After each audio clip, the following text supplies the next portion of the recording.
La comunidad misionera setecana presenta Héroes cristianos de ayer y de hoy, historias verídicas y fidedignas de hombres y mujeres que respondieron al llamado de Dios. Héroes cristianos de ayer y de hoy relatan las emocionantes y conmovedoras historias de hombres y mujeres comunes cuya confianza en Dios realizó hazañas extraordinarias en su reino y para su gloria. Lo dejamos con esta emocionante historia.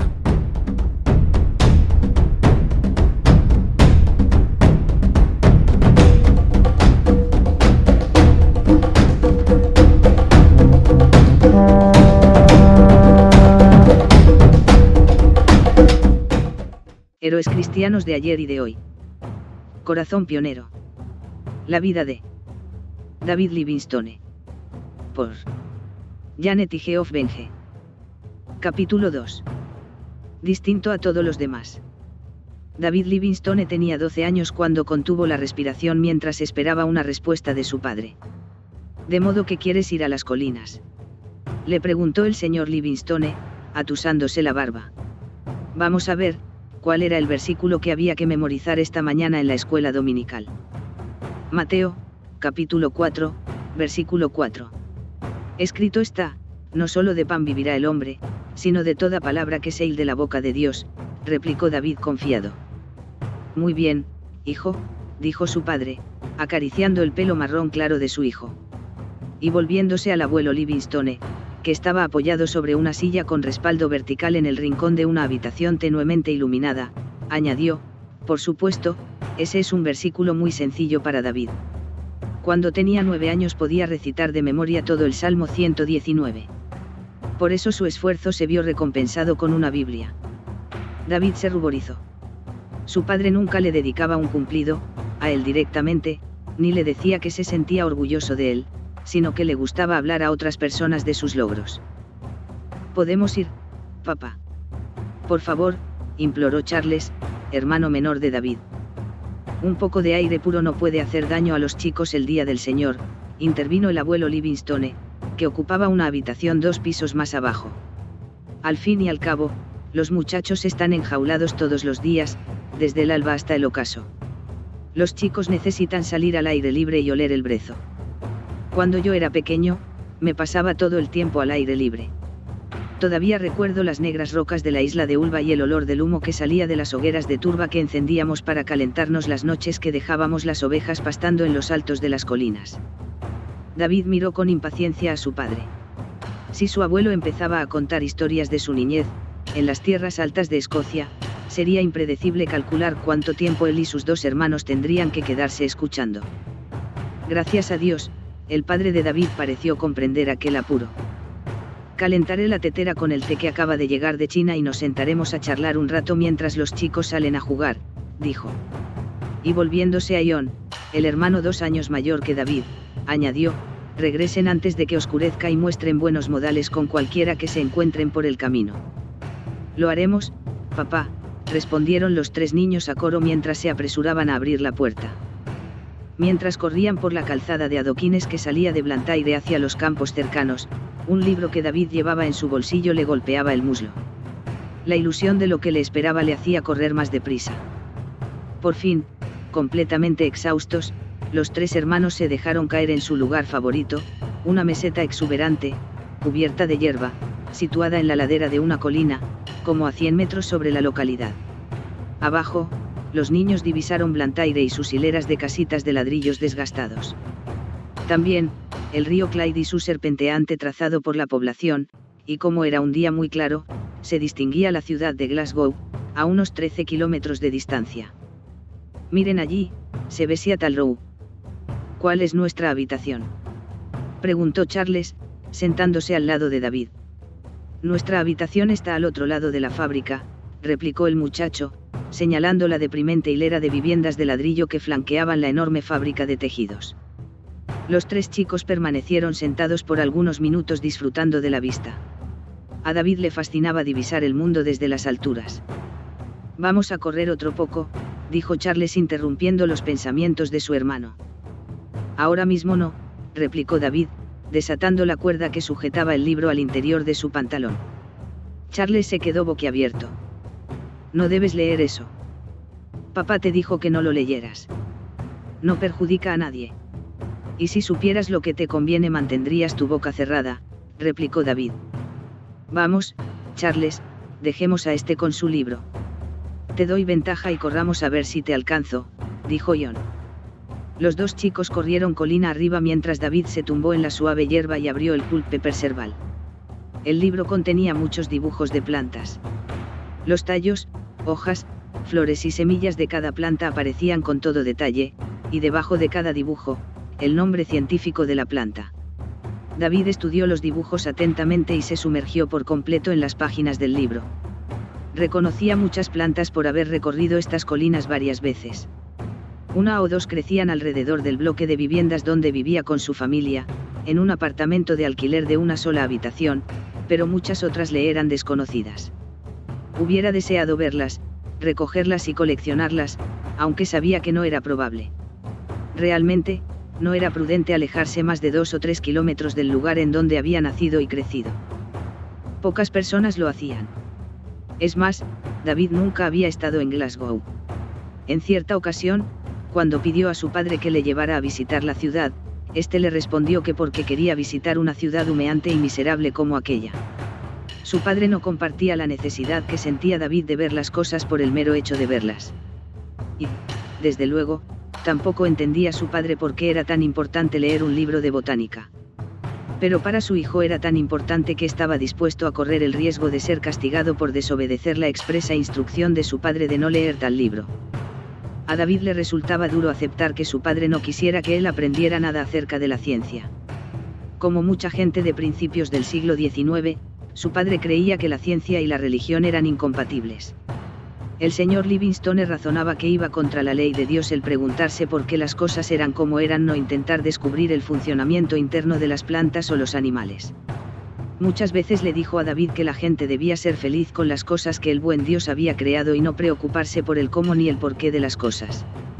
Pero David no se contentaba con aceptar las cosas tal como eran, lo cual le hacía distinto de los demás chicos. En la fábrica de tejidos Maanticiceo, donde él y su hermano trabajaban 14 horas diarias, 6 días a la semana, los otros niños se burlaban de su rareza. Su empleo era bastante común. David era un parcheador, de los cuales había 3 por cada tejedor.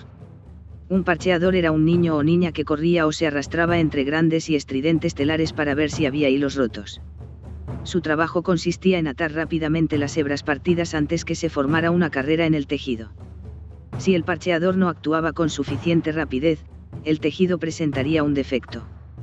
Cuando esto sucedía, el tejedor golpeaba la espalda del parcheador con un cinto de cuero. Era un trabajo desagradable. El ruido de los telares, el silbido del vapor y el chirrido de las máquinas hacían que la conversación resultara imposible. Por eso David pasaba el tiempo con un libro. Lo apoyaba sobre una paca de algodón, y cuando disponía de unos pocos segundos, le echaba un vistazo y leía un párrafo. Esto le proporcionaba algo en que pensar mientras trabajaba, y esperaba a leer el siguiente párrafo.